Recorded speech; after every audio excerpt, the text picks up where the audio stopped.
Okay, moving on, in the prison protest, we get hunger strikes. Now, hunger strikes are where you simply refuse to eat until your demands are met. Now, in Ireland, there is a history of this idea of a hunger strike in Gaelic Ireland.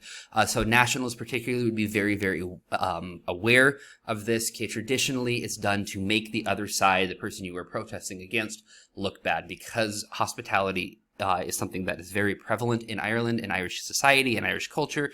And that comes back to the history, the Gaelic history in Ireland, really the ancient Irish, the Gaelic people. This is something that was huge in their society. And if you were someone who would let an individual simply starve under your control, you're a horrible person. It's kind of the way it's viewed. And that is going to be the reason, kind of the history of a hunger strike and why it's going to be so prevalent, and why it's going to be seen as such a useful thing, particularly in this situation. So it makes the other side look bad, and oftentimes it does kind of the social stigma that comes with allowing someone to be starving to death under your care forces you to come in to their demands. Now, in 1980, many prisoners are going to start taking a strike and do the first hunger strike.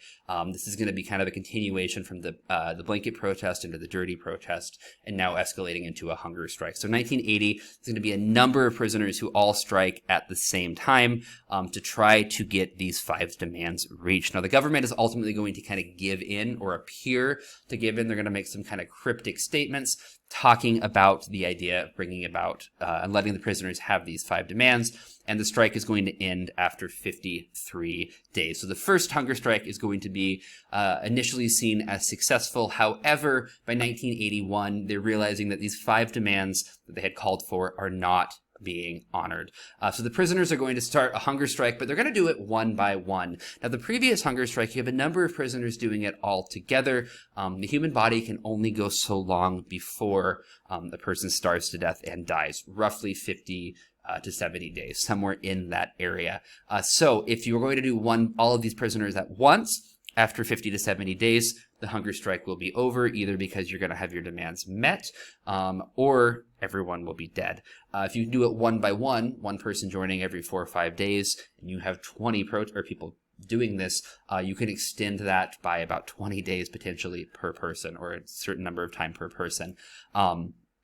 So this is a way of making it last longer, which is going to increase the pressure. It's also going to make it more damaging because it's going to be in the news longer. It's going to make the Prime Minister of the United Kingdom look worse. Okay, at this time period, Margaret Thatcher. It's going to make them look worse, and it's going to allow your strike to really become more effective. Now, we've got to talk about Bobby Sands. Now, Bobby Sands is going to be a prisoner participating in the hunger strike, and he is going to run for the House of Commons while he is in prison. He's actually going to win his seat while in prison, while on hunger strike. So now you have an elected member of the House of Commons in the United Kingdom who is on a hunger strike in prison. There's going to be a lot of pressure, a lot of publicity around his case particularly.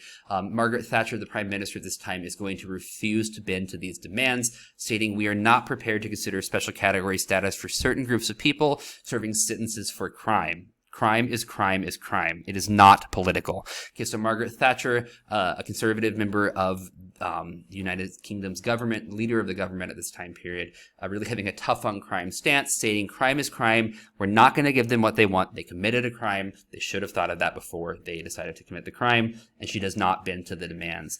Bobby Sands is ultimately going to die on day 66 of his hunger strike, starving to death while in prison. So you have an individual who is elected member of the House of Commons dying of a hunger strike because the demands that he was asking for were not met. You can imagine the publicity around this is not going to be good for the British. These are going to continue. Families of the prisoners are going to demand that prison officials intervene to save the lives. Oftentimes people who are committing or going about on a hunger strike will pass out before they will die, at which point medical intervention can happen because they're unconscious. You can give them the nutrients they need to live. Strikers are ultimately going to call off their hunger strike because they realized at this point their families are going to intervene, forcing the prison officials to give them medical care should they pass out. The British are going to quietly allow for these 5 demands to be met. So they're really going to kind of give in to what the strikers were asking for, but they're going to do it quietly, kind of as a way of saving face. because they realize it will cause a lot of tension on the unionist side if they go about and make this publicly. In the end, 10 men will die as a result of these hunger strikes, but the 5 demands will be met. Comments, questions, let me know. Good luck.